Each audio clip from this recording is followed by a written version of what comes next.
Assalamualaikum warahmatullahi wabarakatuh. Alhamdulillahi rabbil alamin. Allahumma sholli ala sayyidina wa maulana Muhammadin wa alihi wa sahbihi ajma'in, amma ba'du. Saudaraku, di mana saja kita berada, semoga senantiasa mendapat rahmat nikmat Allah Subhanahu wa taala dan kita berbahagia. Alhamdulillah, kali ini saya ingin mengajak bersama-sama untuk mendengarkan nasihat langsung dari manusia yang paling mulia, hamba yang paling istimewa, yang paling dipilih oleh Allah, yaitu Al-Mustafa Sayyidina Rasulullah Sallallahu Alaihi Wasallam. Mari kita ikuti, kita dengarkan nasihat beliau yang kali ini tentang ilmunya ibadah, kuncinya amal sukses, yaitu ilmu tentang niat, ilmu tentang ikhlas, dengan berpanduan kitab Riyadhus Shalihin karya Imam An-Nawawi yang sangat terkenal kealiman dan kewaliannya. Mari kita awali. Kemarin kita sudah membaca dasar tentang ikhlas, dasar Al-Quran tentang ikhlas. Kali ini adalah hadis-hadis Rasulullah Sallallahu Alaihi Wasallam tentang pentingnya niat yang benar. Nasihat-nasihat beliau bagaimana agar ibadah kita sukses, hidup kita sukses, dunia akhirat kita sukses. Bismillahirrahmanirrahim. An Amiril Mu'minina Abi Hafsin Umar ibn al-Khattab. Hadis yang pertama yaitu diriwayatkan dari Amirul Mukminin Sayyiduna Umar bin Khattab radhiyallahu anhu. Qala sami'tu Rasulullah. Sahabat Umar berkata, aku telah mendengar dari Rasulullah Sallallahu Alaihi Wasallam secara langsung. Yaqulu, dia bersabda, innamal a'malu binniyat. Innamal a'malu, sesungguhnya hanyalah sahnya amal, hanyalah sesungguhnya sahnya amal, iku binniyati, dengan niat-niat. Saudaraku yang dimuliakan Allah, hadis yang sedikit, innamal a'malu binniyat, sesungguhnya sahnya amal itu dengan niat. Ini yang pertama. Yang kedua, hadis ini memberikan pengertian sesungguhnya diterimanya amal tergantung dengan niat. Hadis yang singkat ini ternyata hadis yang dipakai untuk kitab-kitab fikih di dalam menjelaskan bahwa ibadah yang diatur ibadah mahdhah yang diatur oleh syariat seperti sholat, puasa, zakat, haji, itu adalah ibadah-ibadah mahdhah yang diatur oleh syariat. Maka penempatan hadis ini adalah penempatan sebagai yang awal, yang pertama. Sholat, puasa, zakat, dan haji itu tidak sah kalau tidak diawali dengan niat. Sholat harus diawali dengan niat pada waktu takbiratul ihram. Puasa harus diawali dengan niat sebelum fajar atau di malam hari.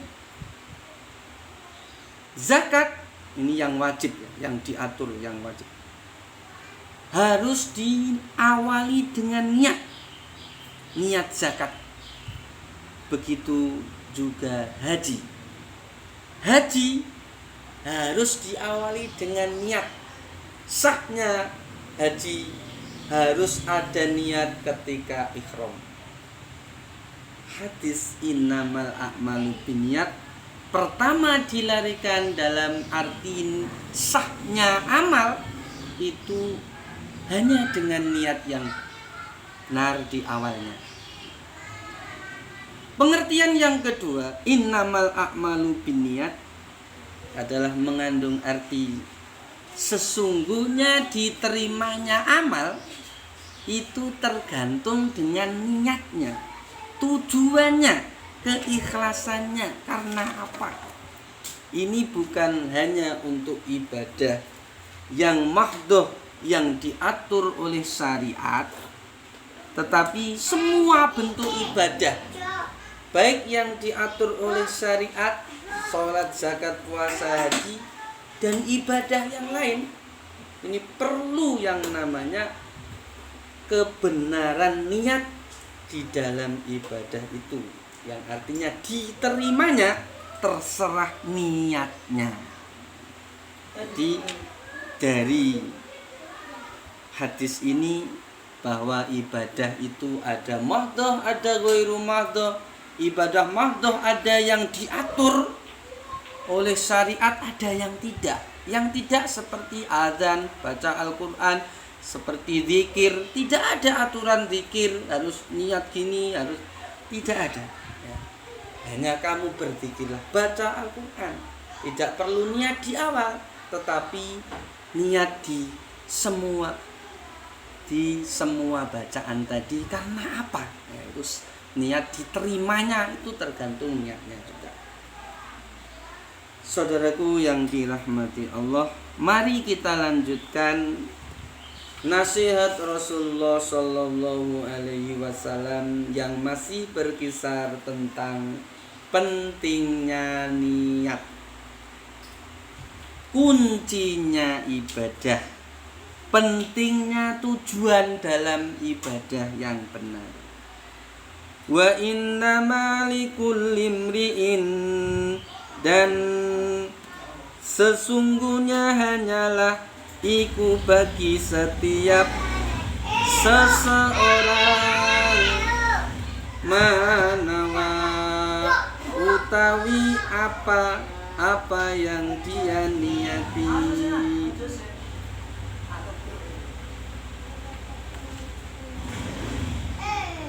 Faman maka utawi siapa iku kanat hijratuhu, hijrahnya adalah iku ilallahi wa rasulihi, kepada Allah dan Rasulnya, fahijratuhu maka utawi hijrahnya dia iku ilallahi wa rasulihi, kepada Allah dan Rasulnya.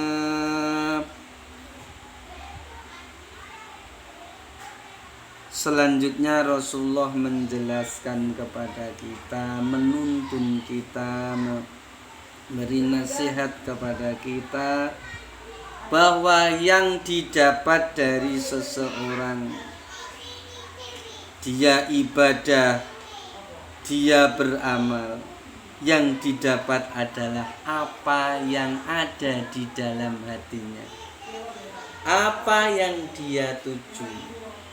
Innama likulli imri'in ma nawa, apa yang dia sengaja, apa yang dia tuju, itu yang dia dapatkan.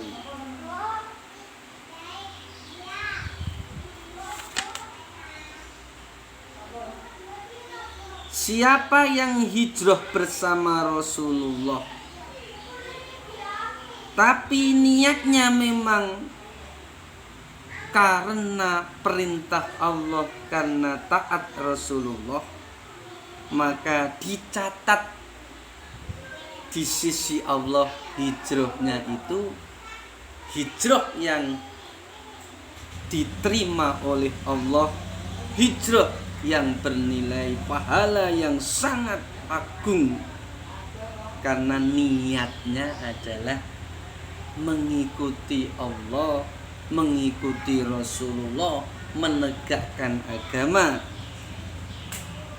Sebaliknya Rasulullah menjelaskan ada orang yang hijrah bersama Rasulullah.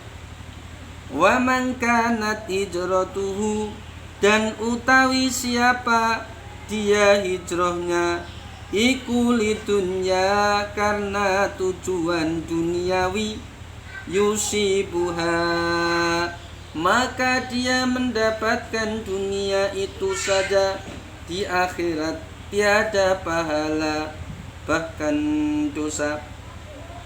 Awimroatin, atau seseorang hijrah hanya karena tujuannya ingin wanita yang dicintai, yang diuha, maka dia akan menikahinya, didapat di dunia, di akhirat tidak ada. Sebaliknya kata Nabi menjelaskan, menggambarkan kepada kita, ada orang yang hijrah dapat dunia, dapat akhirat, dapat dunia, dapat surga, dapat ridho Allah, dapat kemuliaan dunia. Karena tujuannya mulia, tujuannya adalah Allah dan Rasulullah. Sebaliknya ada orang yang hijrahnya bersama Rasulullah, sholat bersama Rasulullah, ibadah bersama Rasulullah, jerih payah dilakukan bersama kaum muslimin dari Mekah menuju Madinah. Tetapi karena yang dituju itu ingin dunia, ingin kenikmatan dunia di Madinah, maka yang didapatkan oleh dia, kata Nabi, ya dunia itu. Ada orang lagi yang hijrah bersama Nabi, tujuannya ingin seorang wanita di Madinah, ini seorang wanita yang ikut hijrah, karena dia ikut hijrah, maka yang didapatkan hanya wanita itu yang dinikahi. Tidak ada pahala hijrah, tidak dapat pahala hijrah. Yang tujuannya dunia tidak dapat pahala dunia. Fahijratuhu,